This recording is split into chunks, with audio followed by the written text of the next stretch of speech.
que j'ai formé pendant une année. Et ces étudiants, eh bien, ils ont développé des compétences, ils sont devenus costauds dans leur domaine et ils ont participé pendant un mois à une compétition. Et tous les jours, il y avait un débriefing, tous les jours, on analysait, on décortiquait leurs traits et leur performance est assez, je dirais, bonne, hein, voire même très bonne. Et l'idée, c'est quoi? C'est que justement, en ayant la bonne formation, la bonne méthode, en travaillant le processus, on peut effectivement développer des compétences solides. D'accord? Et quand trading, effectivement, c'est un métier, il faut être pro, il faut être extrêmement carré, il ne faut rien laisser au hasard. Et que si effectivement vous avez tout ce qu'il faut, si vous suivez le processus, eh bien, effectivement, les résultats vont suivre. Néanmoins, il ne faut pas être paresseux, il faut bosser et il faut effectivement travailler de manière intelligente. C'est ce que je disais hier durant la conférence, notamment l'importance d'être efficace, d'accord, pragmatique. On élimine ce qui est du superflu et on se focalise sur l'essentiel. Et aujourd'hui, justement, je vais revenir sur un indicateur que j'utilise depuis de nombreuses années. Et étonnamment, je vois par certains analystes qui tous les mois, tous les 6 mois, changent d'indicateur, passent d'un indicateur à un autre, vous explique que justement, il y a un nouvel indicateur qui est révolutionnaire et qui va vous permettre de gagner en trading. Et je m'aperçois d'une chose, c'est que le plus important en trading, ce n'est pas l'analyse, c'est la régularité. C'est vous maîtriser une approche, vous la maîtrisez réellement, vous avez la discipline pour l'appliquer en situation et vous le faites de manière effectivement régulière, poussée. D'accord? Et c'est une attitude le trading. Ce n'est pas des prévisions, il ne faut pas chercher à être un gourou ou à faire le gourou. L'analyse, entre guillemets, je m'en fiche. D'accord? Le plus important, ce n'est pas d'anticiper ce que va faire le marché. Le plus important, c'est on a une idée sur ce que va faire le marché et on va utiliser cette idée de la meilleure manière qui soit. Ça veut dire quoi? En clair, ça veut dire que vous avez effectivement une opinion sur ce que va faire l'euro, ce que va faire le CAC, ce que va faire le DAX. Vous avez une stratégie et vous savez que dans tel ou tel cas de figure, vous allez vous positionner de telle ou telle manière. Point. La personne qui vient, qui vous dit « je sais que les indices vont se casser la gueule » ou que les indices vont exploser à la hausse, elle raconte n'importe quoi. Moi, je ne sais rien. Désolé. D'accord? Si vous êtes venu chercher une méthode miracle, je ne vais rien vous offrir. N'est-ce pas, Michael? Par contre, si effectivement vous êtes là pour avoir un aperçu sur qu'est-ce que les marchés, comment le bon sens vous permettra de battre, et je dis bien de battre entre guillemets les principaux gourous, moi je pense que vous êtes à la bonne place. Pourquoi? Parce qu'effectivement, avec un peu de bon sens, avec de l'expérience, avec de la pratique, avec du recul, on peut effectivement développer une méthode solide, mais surtout on peut effectivement anticiper les marchés financiers de manière professionnelle. Alors j'ai appelé cette conférence, je l'ai intitulée comment les indicateurs techniques m'ont permis d'anticiper 80% des mouvements. Alors c'est vrai que c'est présomptueux, ça fait, bon, c'est pas trop mon style, mais bon, c'est bien. Et c'est vrai, surtout. Mais pourquoi? Parce que justement, c'est du simple bon sens. C'est-à-dire qu'effectivement, si vous avez une bonne approche, si vous avez les bons indicateurs, si vous savez bien les utiliser, eh bien, vous pourrez anticiper 80% des mouvements. Est-ce que c'est ça le plus important? Non. Parce qu'il suffit de gagner dans 50% des cas, dans 60% des cas, pour réaliser une belle performance. Et puis, ce qui est intéressant, c'est que des étudiants que j'ai formés, qui ont 1 an d'expérience, pas plus, eh bien, ont une probabilité de succès de 80% sur des mouvements plus court terme. Mais pour les mouvements long terme, ils sont également capables de les anticiper. Alors, je vais commencer la conférence, booster sa performance avec les indicateurs techniques. Je me présente rapidement. Donc, je m'appelle Tamil Kabaj, je suis agrégé d'économie, j'ai remporté le trophée d'or de l'analyse technique en 2010 et j'enseigne encore, donc j'ai quelques cours à l'université de Paris 2 Assas, j'enseigne notamment la psychologie, la finance comportementale, le trading. J'ai également écrit plusieurs ouvrages, les 3 principaux, c'est Psychologie des grands traders, l'art du trading, Investir sans criser, et il y a effectivement une école de trading qui a été créée et un master qui a été lancé il y a 1 an, et tout à l'heure, bien évidemment, juste après la conférence, je ferai une présentation des étudiants, des participants à cette compétition, et effectivement, vous aurez un aperçu de ce que c'est. Alors, l'idée, c'est quoi? C'est que beaucoup d'analystes, même des experts, ne maîtrisent pas suffisamment les indicateurs techniques, à tel point que dans les forums, où certains experts vont vous expliquer que les indicateurs techniques sont inutiles, qu'ils ne servent à rien. Moi, ça m'étonne. Des gens sérieux, hein, comme Alan Farley. Alors, Alan Farley, j'ai beaucoup aimé son bouquin, Maîtriser le swing trading. C'est quelqu'un qui, effectivement, est costaud, il a une bonne approche, il est très, très graphique. Mais pourquoi se contenter d'une approche? D'accord? L'idée, c'est quoi? C'est pas de dire les indicateurs techniques, c'est la panacée, ça sert à, c'est la martingale, ça vous permettra de gagner à tous les coups. Non. L'idée, c'est quoi? C'est de se dire les indicateurs techniques vont nous apporter un ingrédient, vont nous apporter un plus, vont nous permettre d'anticiper. Mais on ne va pas négliger le reste. L'analyse chartiste, les prophéties autoréalisatrices, les bougies japonaises, etc. Donc les indicateurs techniques, c'est un ingrédient parmi d'autres, d'accord, dans la méthodologie. Donc certains experts, effectivement, vous expliquer qu'ils ne servent à rien. Cette information, elle est relayée sur de nombreux forums. J'en profite juste pour vous rappeler qu'il y a un webinaire gratuit le 11 avril. Je pourrai répondre plus amplement à vos questions. Donc n'oubliez pas de vous inscrire à la newsletter. Vous avez tous, je pense, un flyer. Donc beaucoup trop de traders critiquent, donc à mon sens, un peu hâtivement les indicateurs techniques. Et il se trouve que j'utilise cette approche, alors beaucoup plus que 15 ans, parce que j'ai vraiment commencé à l'utiliser en 97-98.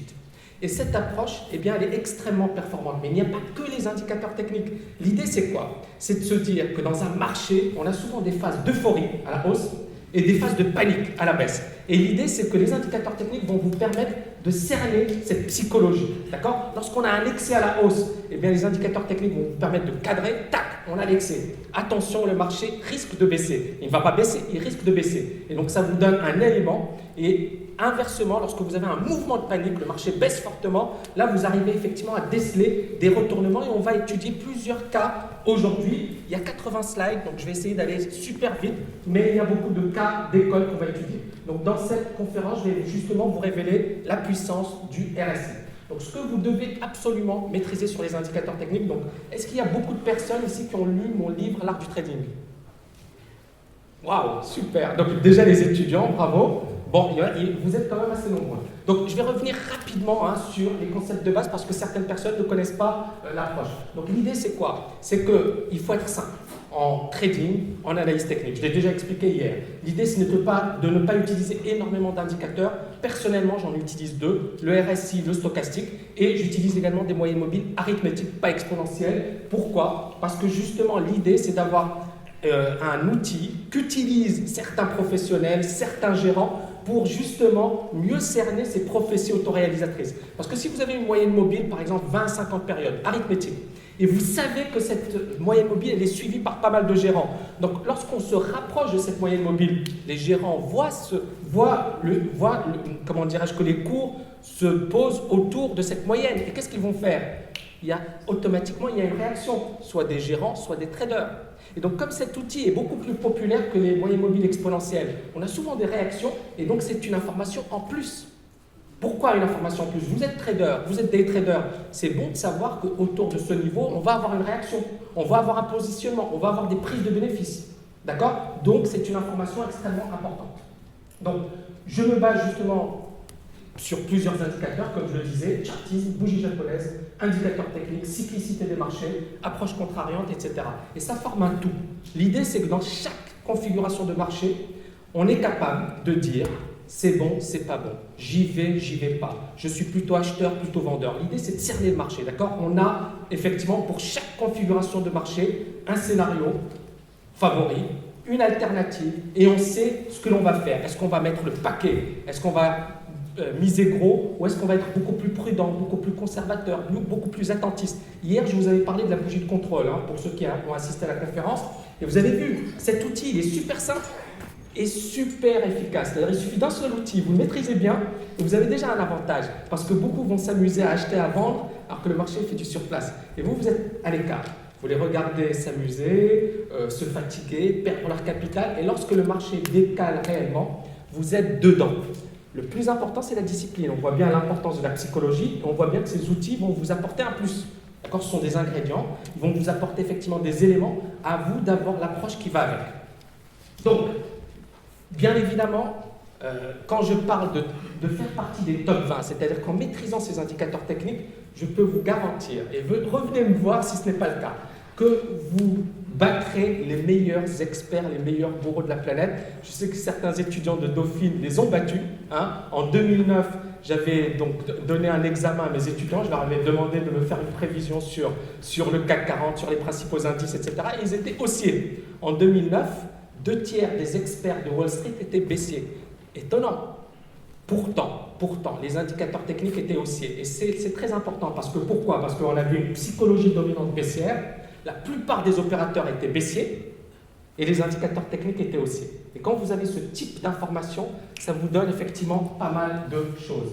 Donc effectivement, il faut savoir que sur les marchés, les prix sont influencés par ce que l'on appelle les biais psychologiques. Pour ceux qui ont lu mes bouquins, notamment Psychologie des grands traders, on est tous biaisés psychologiquement sur les marchés. On n'est pas naturellement constitué pour gagner sur les marchés financiers. Donc lorsque ça monte, on a envie d'acheter.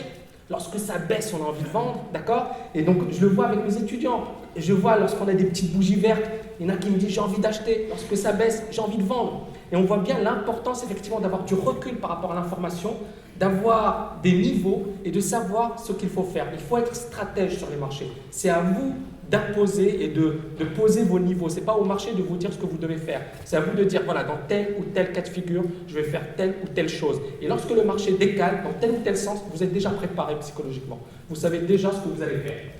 Donc, sur les marchés, effectivement, on a des excès. D'accord? Et donc, les émotions vont passer d'un excès à l'autre. Et ces excès sont également les plus profitables en trading. Parce que lorsque vous avez un fort décalage à la hausse, et que vous avez des signaux donnés par les indicateurs techniques, c'est souvent très facile à jouer. Mais le plus dur, c'est pas le fait que ce soit facile, c'est le fait d'oser prendre ces signaux, d'oser y croire. Récemment, mes étudiants, il y en a pas mal qui ont cartonné sur le yen. Vous savez que le yen a fortement baissé. Donc ils ont cartonné sur l'euro-yen, sur le dollar-yen, etc. Sur le plan technique, c'était parfait. C'était un magnifique marché. D'accord? Il fallait juste y croire. Et c'est ça le plus dur. Le plus dur, c'est quoi? C'est d'avoir une bonne méthode et d'y croire et de la travailler sur la durée. Beaucoup de gens ne le font pas. D'accord? Et c'est ça aussi le trading. Donc, à quoi sert un indicateur technique? Pour moi, un indicateur technique, c'est un baromètre de marché. Il permet effectivement de noter les tensions, il permet également de noter les points d'inflexion, de retournement. D'accord?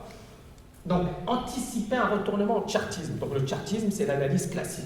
D'accord? Donc, effectivement, il y a ce concept de tendance que tout le monde connaît. Là, vous avez une tendance baissière avec des points hauts de plus en plus bas. Là, vous avez un retournement de marché, d'accord? Et surtout, vous voyez, on a un point bas qui est supérieur au précédent. Donc ça, c'est un début de retournement. Mais comment, en chartisme, effectivement, repérer un véritable retournement? Il faut casser le précédent point haut. Le problème, c'est qu'on rate toute une partie du mouvement.